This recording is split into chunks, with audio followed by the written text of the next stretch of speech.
ir atrodo, nu, toks senas popierius, bet ir tas kvapas, toksai, nu, bet jau buvo stebuklas, kad aplamai tas žaidimas yra. Ir čia buvo, wow. Aš tiesiog įsimylėjau jį vien dėl to, kad aš atsiverčiu ir yra namukas. Ir man jis tai, nežinau, nu, tiesiog man.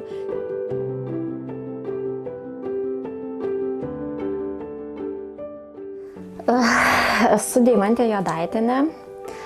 Kiek laiko kolekcionuoju, dabar jau net, pavadinkime, taip jau tikros kolekcijos, kur renku grinai orientuotą kolekciją į senus stalo žaidimus, tai turbūt apie metus laiko. Bet jeigu ta tokia manija kolekcijos yra iš anksčiau atėjusi, kokie 15 metų, tai turbūt galėčiau tada ir pasakyti, kad pradėjau kolekcionuoti prieš 15 metų, nes būdavo, kad aš nusiperku stalo kažkokią žaidimą ir aš jo negaliu nei atiduoti, nei parduoti.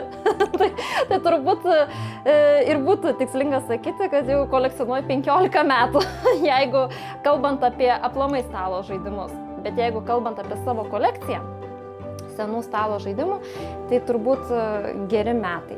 Bet tai rimtai kolekcinė prasme, kur tu ieškai, tu domiesi, o Jėzau, dar atsirado vienas žaidimas. Iš kur? Atrodo, jau daug žinai, kas po ko eina, ko tu ieškai, kur jau eini link.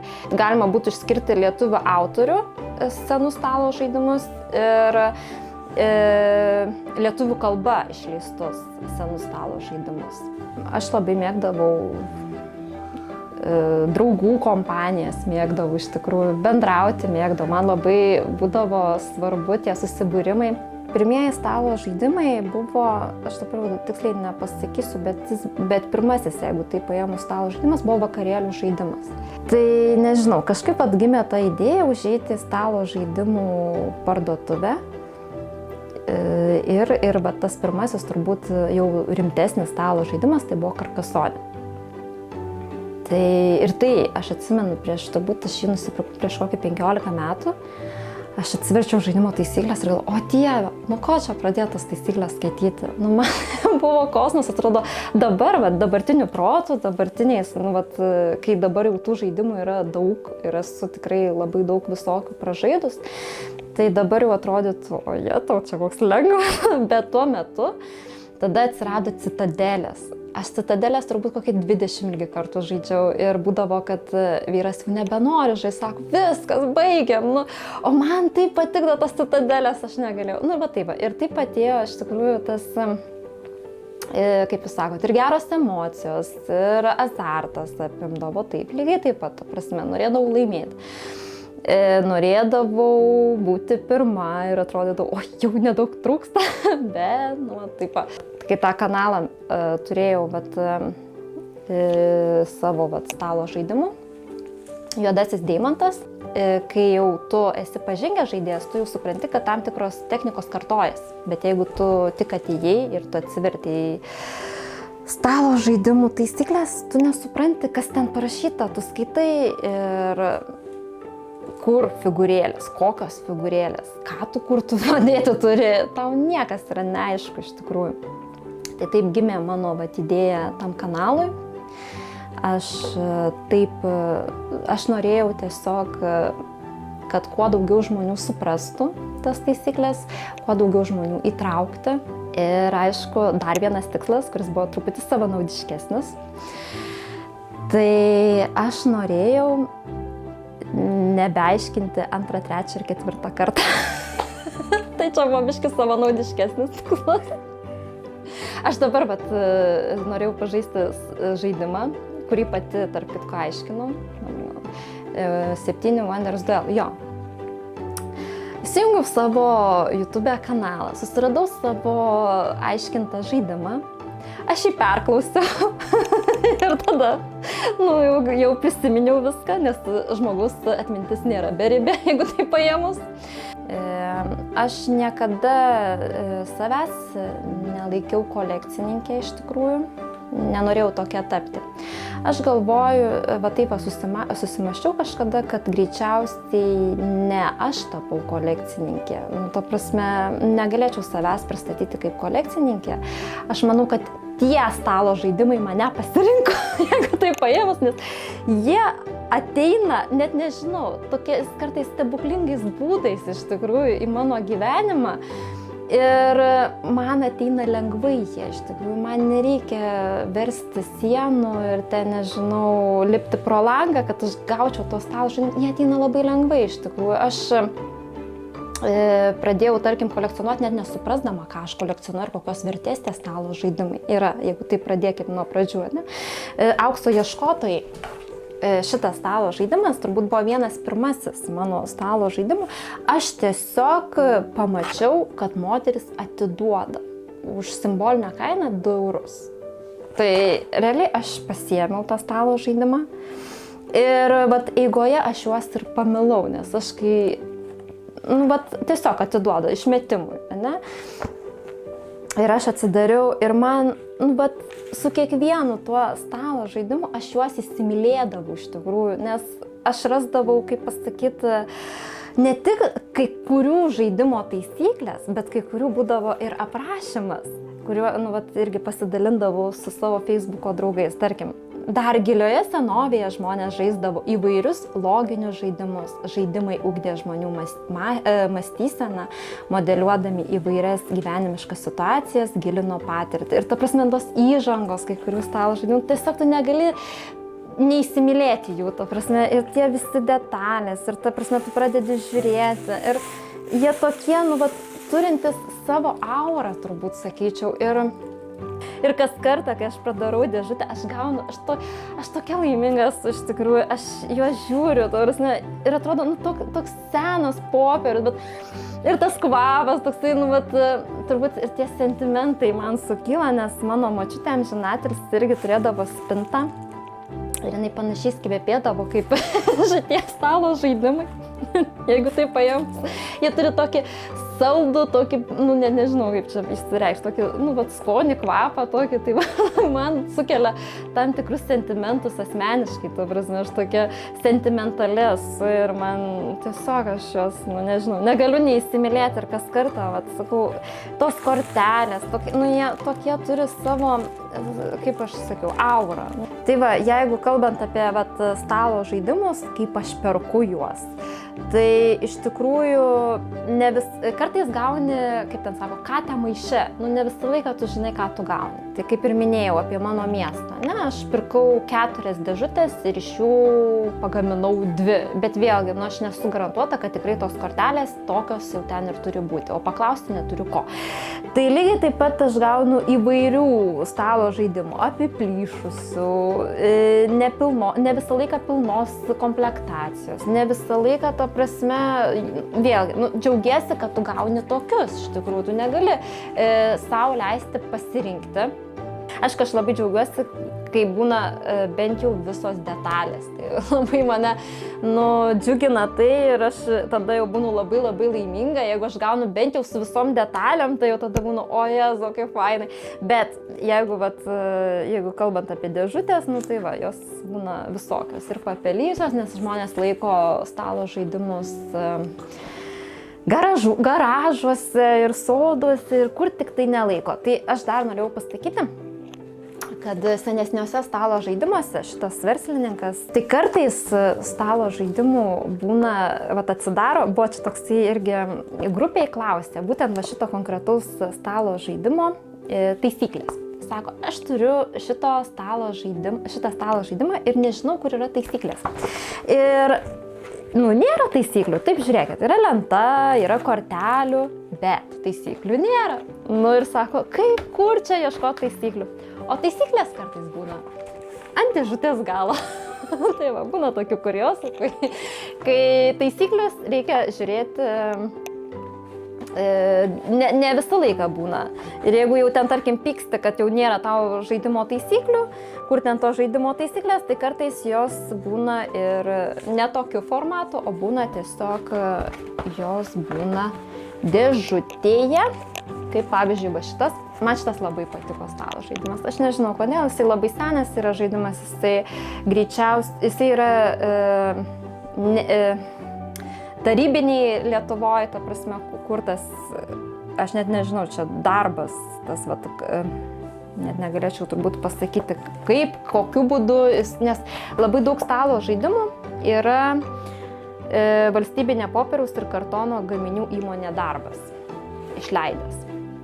Labai daug iš tikrųjų, bet jis išleido žaidimus, kai Lietuva dar buvo prie rusų.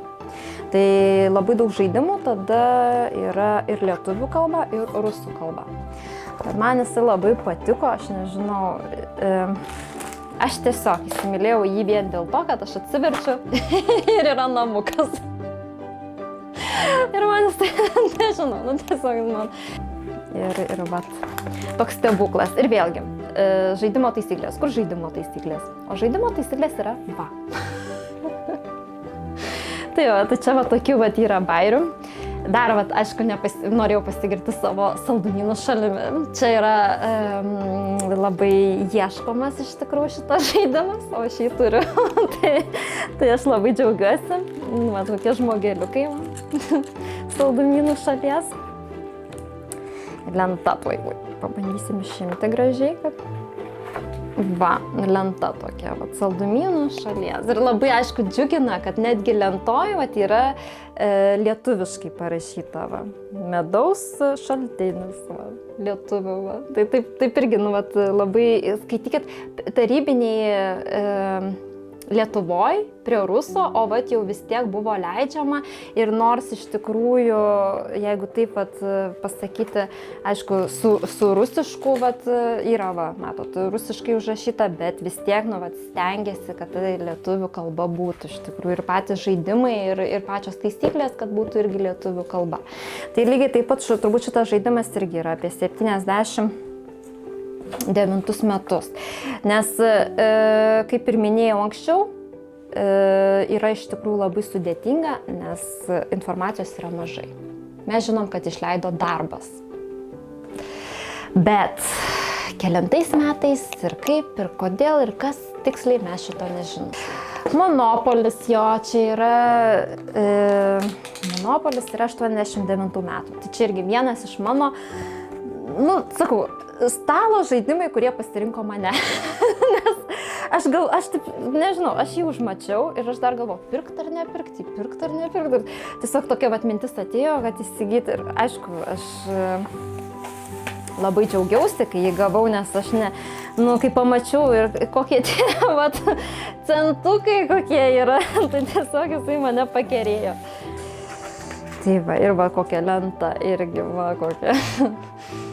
Žodžiu, lietuviški, Opel, Ford ir labai fainai iš tikrųjų, kad yra lietuviškos kortelės, remontuoju, tarkim, Nobelio premija, Mafija, labai smagu.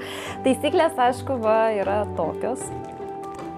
Menedžerio irgi ieško, niekas neranda, ta prasme, pirkti. Jeigu taip paėmus, kur man buvo sudėtingiausia gauti, turbūt, ir pamačiau, šitas turbūt būtų Tauro medžioklė. Aš jį pamačiau Litexpo, jį turėjo Tadas Kastanauskas. Ir aš jį nužiūrėjau, atvažiavus. Ir aš galvoju, šito tai aš neturiu. Tai šitas man buvo sudėtinga gauti, bet aš jį gavau. Labai džiaugiuosi. Ir čia ir yra sunkiausia ir turbūt, kaip jūs sakot, sunkiausia gauti. Tai turbūt, jei taip pat įvardint galėčiau, kurį man asmeniškai sunkiausia gauti buvo, tai turbūt šitą. Nes kiti yra labai reti. Iš tikrųjų, jeigu taip paėmus, ir mano miesto neturi daug kas, ta prasme. Bet aš jį labai lengvai gavau. Tai jeigu taip paėmus, yra irgi jau iš naujesnių laikų, tai šeimas yra Kauno žvėris, tai čia yra jisai Určio Šulinsko, Jakeliūno, čia mano žuvis. Jeigu taip jau kalbant apie lietuvių autoriaus žaidimą. O šitas yra Ardano lobiai, Juliaus Stonio. Tikrai aš manau, kad šitas autorius vertas labai dėmesio, gaila, kad jį jau pamiršta ir tikrai mažai kas žino apie Juliaus Stonio, nes turbūt tikrai yra vienas pirmųjų Lietuvoje, jeigu nekalbant apie Jakeliūną, autorių, kurie turbūt padarė pradžią stalo žaidimams ir tokiems rimtiems stalo žaidimams. Ne šiaip, kad ten kažkoks ten pasuka iškris tau kažkas, bet tai yra rimti stalo žaidimai su mechanikomis. Bet anų laikų autoriai buvo labai kuklūs žmonės. Jeigu taip kalbant, tai mano miestas labai įdomiai atsirado mano rankose. Aš net nežinojau, kai paėmiau šitą žaidimą į savo rankas, aš nežinojau, kad tai yra Juliaus Stonio žaidimas, nes ant dėžutės galo yra Vilniaus energija. Tai kaip tu gali žinoti, kad tai išleido Julius Stonius? Nu, niekaip, ne? Ir jinai atėjo, šitas žaidimas atėjo į mano rankas. Ir turbūt tai buvo mano irgi vienas iš pirmųjų meilių, nes aš kai pamačiau tos lietuviškus pinigus, aš negalėjau neįsimylėti šito žaidimo. 100 litų. Čia buvo ir 200 ir 500. Tai aš tiesiog žinau, kad aš buvau tokia susižavėjus. Man buvo jisai antiek malonus, aš visiems savo Facebooko draugams rodžiau. Ir aš tiesiog, žinokit, negalėjau patikėti. Bet vėlgi, kaip sakiau, Vilniaus energija. Kaip sakė Tadas Kastanauskas, jau buvo stebuklas, kad aplamai tas žaidimas yra. Ir čia buvo wow, ta prasme, ir tikrai nebuvo, kad ten save išpopuliarinti, ten, nežinau, kažkaip, kad tiesiog, tas žaidimas, buvo tikslas išleisti žaidimą. Bet vėlgi, čia yra labai sudėtinga iš tikrųjų, kai jau pradėjau tuo domėtis, kaip kolekcininkė, man labai sudėtinga yra nustatyti, kada tiksliai, nes aš neturiu ko paklausti. Iš tikrųjų, Lietuvoje nėra kolekcininkų, kad galėčiau pasiskambinti ir sakyti, alio, kelinti metai. O ant dėžutės dažniausiai nieko nėra, informacijos būna mažai. Aišku, aš jau kai po to išmokau gavus žaidimą apžiūrėti kiekvieną kraštą dėžutės ir apžiūrėti, ta prasme, bet vėlgi, tarkim, informacija. Kokia yra informacija šito stalo žaidimo? Šito stalo žaidimo yra tokia informacija. Kaunas, Aušros spaustuvė 90 02 52 10 000.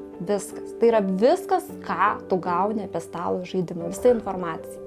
Tai aš tiesiog turiu tokį tikslą ateityje, kaip galbūt apjungti savo stalo žaidimus su kitais gal kolekcininkais, kurie kolekcionuoja žaislus ar tai kažkokius kitus žaidimus ir kad muziejui būtų ekspozicijos kažkokios, kad žmonės galėtų susidomėję ateiti, domėtis, žiūrėti, nes iš tikrųjų aš nežinau, ar dar yra kiek sako, aš esu vienintelė Lietuvoje kolekcionuojanti, būtent tiek turinti tų stalo žaidimų.